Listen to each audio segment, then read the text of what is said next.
राजभाषा विभाग की स्थापना के 50 वर्ष पूरे होने के उपलक्ष्य में आयोजित राजभाषा विभाग स्वर्ण जयंती समारोह के अवसर पर सबसे पहले मैं सरस्वती के पवित्र चरणों में नमन करता हूँ। मैं इस कार्यक्रम में शामिल होकर धन्य महसूस कर रहा हूँ। इसके लिए मैं माननीय प्रधानमंत्री श्री नरेंद्र मोदी जी का विशेष आभारी हूँ।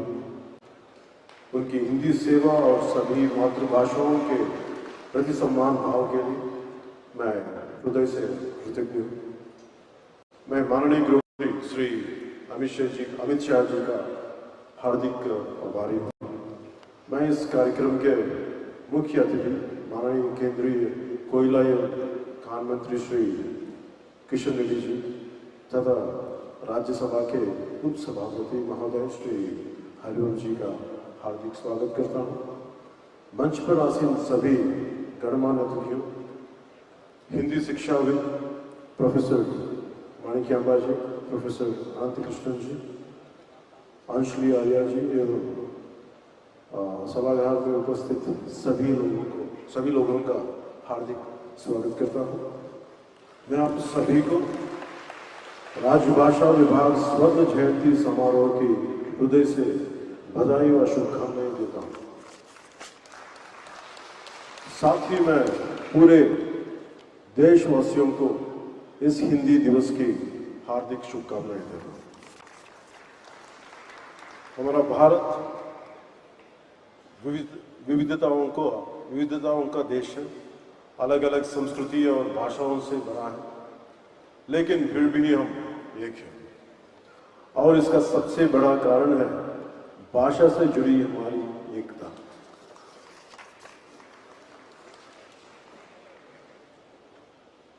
वो कहते हैं ना, कोस कोस पर बदले पानी, चार कोस पे वाणी। ऐसा ही एक उदाहरण नॉर्थ ईस्ट में अरुणाचल प्रदेश का है, जहां 50 से ज्यादा ट्राइबल लैंग्वेज बोली जाती है, पर एक कॉमन भाषा के रूप में हिंदी उन्हें जोड़ती है।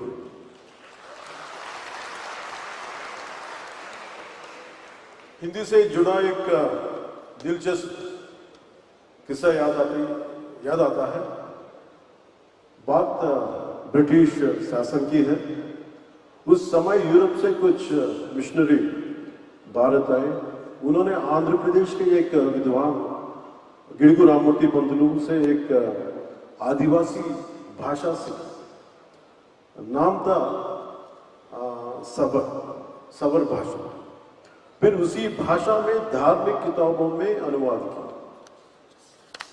सोचे, जब विदेशी लोग हमारी भाषाएं सीख सकते हैं, हम जर्मनी जाते हैं कमाने के लिए तो जर्मनी सीखते हैं, जापान जाते हैं तो जापानी, तो हम अपनी ही हिंदी भाषा से इतना डरते क्यों? ये डर क्यों? छुपा क्यों? झिझक क्यों?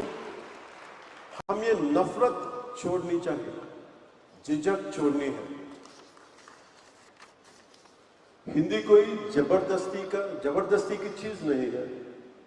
ये एक ऐसी भाषा है जो पूरे देश में आसानी से समझी जाती है। सोचिए,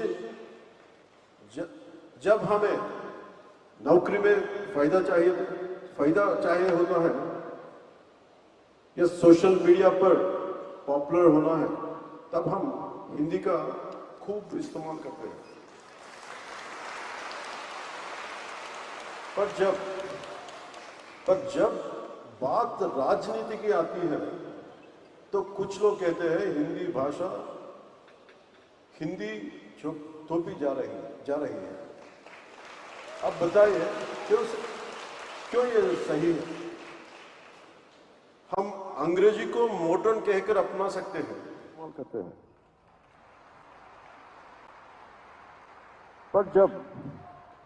पर जब बात राजनीति की आती है तो कुछ लोग कहते हैं हिंदी भाषा हिंदी जो थोपी जा रही है। अब बताइए क्यों ये सही है? हम अंग्रेजी को मॉडर्न कहकर अपना